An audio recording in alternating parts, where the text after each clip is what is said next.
Let me ask you something. If two women walked into the same meeting, one dressed casually and one dressed like she already runs the department, who do you think people will assume has more authority?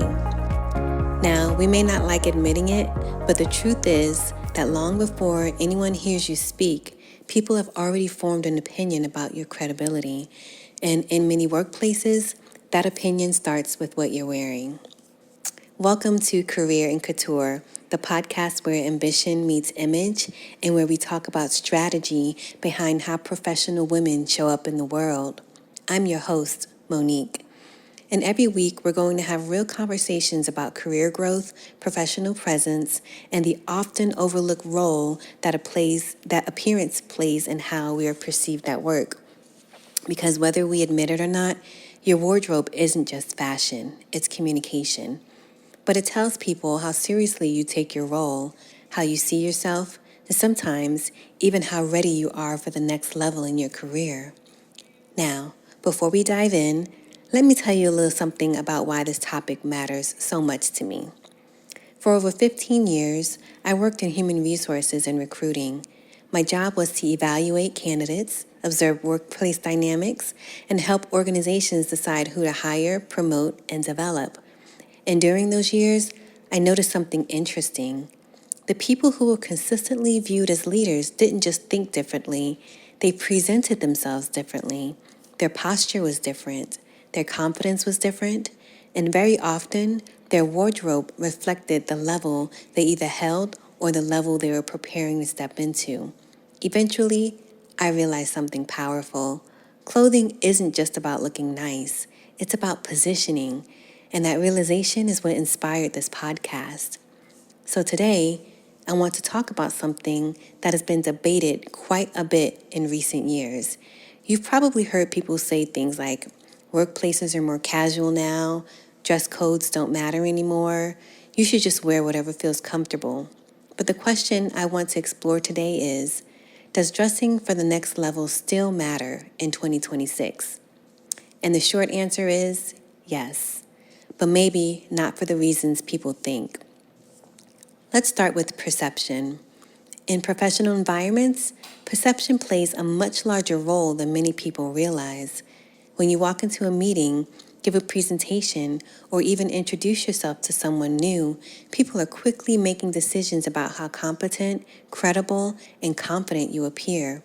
And a big part of that first impression is that visual. Your clothing communicates signal before you ever say a word. Signals about attention to detail, signals about professionalism, signals about authority. And when someone consistently presents themselves with intention, people subconsciously begin associating them with leadership. Another reason dressing for the next level still matters is because leaders often signal their role through appearance. If you look at executives across industries, you'll notice something interesting. They tend to dress with a sense of structure, polish, and confidence that sets them apart from the rest of the room. Not necessarily louder, not necessarily more expensive, but more intentional. Their appearance reflects the weight of their responsibilities. And then there's a psychological side. What you wear doesn't just affect how others see you, it affects how you see yourself. There's actually a concept in psychology called in-cloth cognition, which suggests that clothing can influence how we think and behave. When you dress in a way that aligns with leadership and professionalism, you often begin carrying yourself differently.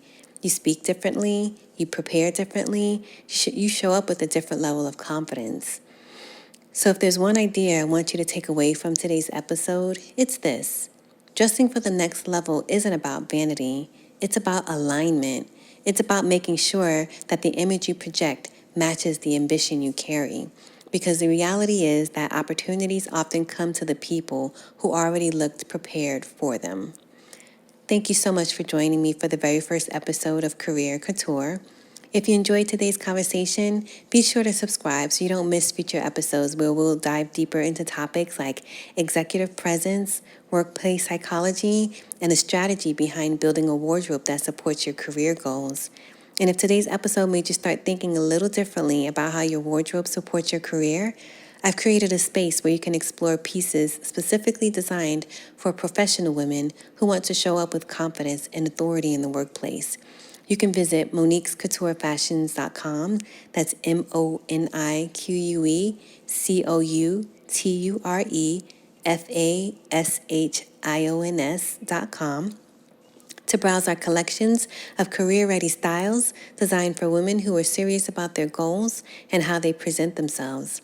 Because the right wardrobe isn't just about looking good. It's about showing up prepared for opportunities ahead.